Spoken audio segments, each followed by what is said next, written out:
तो आज हम बात करने वाले हैं आई डिजिटल प्रेन्योर की। ये भारत का एक ऐसा एडटेक प्लेटफॉर्म है जो बहुत तेजी से बढ़ रहा है, लेकिन साथ ही एक बड़ी बहस के सेंटर में भी है।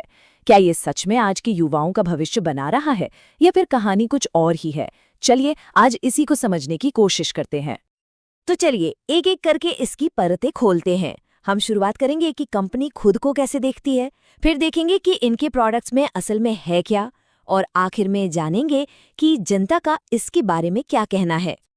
तो सबसे पहले ये देखते हैं कि आई डिजिटल प्रेन्योर खुद को दुनिया के सामने कैसे पेश करता है। और कंपनी का पूरा मिशन इसके फाउंडर आशुतोष प्रतिहस्त के इसी फलसफे के इर्द गिर्द घूमता है। उनकी अपनी कहानी है, महीने के 6,000 रुपए की नौकरी से करोड़ों का बिजनेस बनाने तक का सफर, और यही सोच वो आगे बढ़ाना चाहते हैं। और देखिए, ये विजन सिर्फ बातों में नहीं है, बल्कि इसने जबरदस्त फाइनेंशियल सक्सेस भी हासिल की है। कंपनी ने बिना किसी बाहरी फंडिंग के 67 करोड़ रुपए का रेवेन्यू रिपोर्ट किया है। जब पूरी दुनिया में डिजिटल बूम चल रहा था, ठीक उसी बीच ये कंपनी शुरू हुई। और इसकी ग्रोथ तो देखिए, एकदम रॉकेट की तरह तेज रही है, जिसमें बड़े बड़े ऑफलाइन इवेंट्स और जबरदस्त रेवेन्यू ग्रोथ शामिल है। तो यहाँ पर जो सबसे ज़रूरी बात समझने वाली है वो ये है कि ये खुद को सिर्फ एक कोर्स बेचने वाली कंपनी नहीं मानते।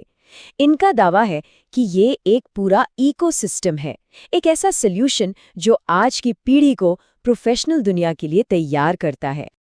चलिए अब जरा इसके प्रोडक्ट्स को भी देख लेते हैं, मतलब स्टूडेंट्स असल में खरीद क्या रहे हैं। तो प्लेटफॉर्म एक टियर सिस्टम पर काम करता है। सीधा सा हिसाब है, आप जितना ऊंचा पैकेज लेंगे उतने ज़्यादा कोर्स और कंटेंट आपको मिलेंगे। ये एक कॉमन स्ट्रैटेजी है जिससे यूजर्स को अपग्रेड करने के लिए मोटिवेट किया जाता है।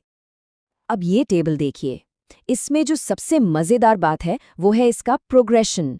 मतलब ये लोग एलीट पैकेज में लिंक्डइन और सेल्स जैसी बेसिक मार्केटिंग स्किल से शुरू करते हैं और अपने सबसे महंगे प्रीमियम प्लस पैकेज में वीएफएक्स और पाइथन जैसी हाईटेक स्किल्स तक ले जाते हैं।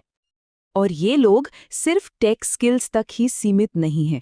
आप देखिए, ये अलग अलग भाषाओं में भी कोर्स दे रहे हैं, हिंदी, तमिल, तेलुगु, कन्नड़। मतलब साफ है, इनका टारगेट सिर्फ बड़े शहरों तक ही नहीं बल्कि छोटे शहरों और कस्बों तक भी पहुंचना है। और अब हम आते हैं उस हिस्से पर जो इस प्लेटफॉर्म की जबरदस्त ग्रोथ की वजह भी है और इसके सारे विवादों का सेंटर पॉइंट भी, और वो है इसका सीखो और कमाओ मॉडल। तो कंपनी कहती है कि पैसे कमाने के दो रास्ते हैं। पहला तो सीधा सादा है, स्किल्स सीखो, फ्रीलांसिंग करो, क्लाइंट्स ढूंढो या अपना काम शुरू करो। और दूसरा रास्ता है एफिलिएट मार्केटिंग का, जो कि ऑप्शनल है।